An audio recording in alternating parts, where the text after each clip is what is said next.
Well, hello ladies and gentlemen, and this video is for the people who get it. Tons of people who continue to message us, the silent endorsers, the race teams, the race car drivers, all these people that understand what's going on. Now ladies and gentlemen, there is no high school or college in racing, and the biggest problem there is there's a lot of Tom Brady's out here. There's a lot of Cam Newtons. There's a lot of bad to the bone players out here on the dirt track, but there was no high school or college.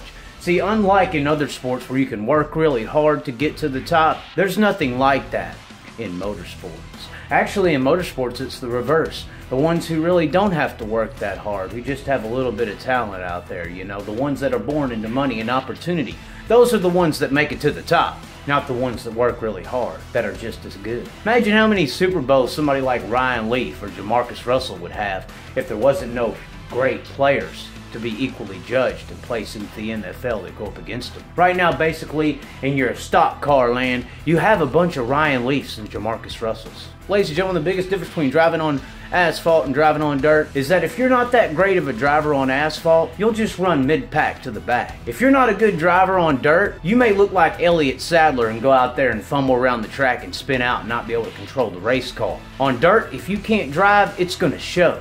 It's funny how we mentioned that Elliott Sadler deal right there. The last time I saw a dirt vehicle on SportsCenter that wasn't somebody getting killed, it was the prelude to the dream. They didn't cover the actual dream where the bad to the bone race car drivers are. They covered the prelude. And why is that, ladies and gentlemen? Well, it goes back to psychology. They don't view us as the pros in dirt track racing. They view us as D-League. And those broadcasters, they lit up when they were covering it. Whoa, what's that? Tokyo Drift. Huh. And see, that's what we have to understand, ladies and gentlemen. There's a lot of Ryan Leafs up there on the TV. There's a lot of guys doing better than they would if everyone was fairly judged and the great race car drivers were up there. Now recently, one of the great Ryan Leafs over there from Stock Car Land came back out, and he said there's only 40 seats in Stock Car Land and thousands of great race car drivers. Well, the general population don't understand that analogy, sir. So how do you get thousands of people recognized as great race car drivers? Well, you start helping them understand how the local race car drivers are professionals, how they are great talents behind the wheel. Not to mention, we are one of the most exciting forms of circle track racing in dirt track racing. So we breed race fans. Ladies and gentlemen, this is how it used to work back when we were viewed as professionals, when everybody had full stands. Stock Car Land is kind of like a rich husband that runs around his wife. He's only in town 2 times a year. So while he's gone, us in dirt track racing, when we were viewed as professionals and the wife came out to watch us, we were in the bedroom making sure she was happy every week, making sure she was a race fan. So when the rich husband came to town 2 times a year, she was satisfied with the show that they put on. Now it doesn't work. They found them a little boy back in the 90s to mow the yard, and now they just depend on them. Heck, we depend on them too now, apparently. Us tracks and everyone we depend on to get a crowd. We want this welfare from the guys that go and make it to Stock Car Land. We don't want to be self-sufficient on our own superstars. We don't want to admit these truths that I'm telling you, that these drivers come up to me and say, thank you for saying this finally. Why do we in dirt track racing want to live off the welfare of these guys? They're not no dirt track gods. They're just the only reason you can get a crowd. Well, that's sad in itself. We need to be going out to our TV stations and everyone that we know and telling them, no, that dude over there that came from dirt, he ain't the greatest. These guys are. They just weren't 14 with hundreds of thousands of dollars in 360 sprint cars.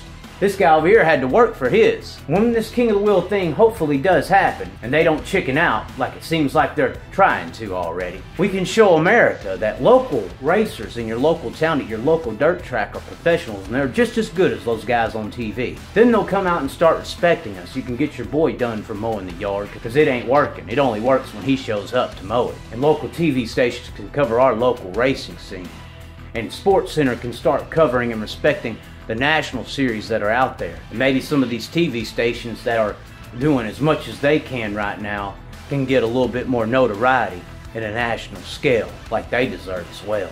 The most disgusting part of this entire situation is here in the racing community, we do stand for the national anthem.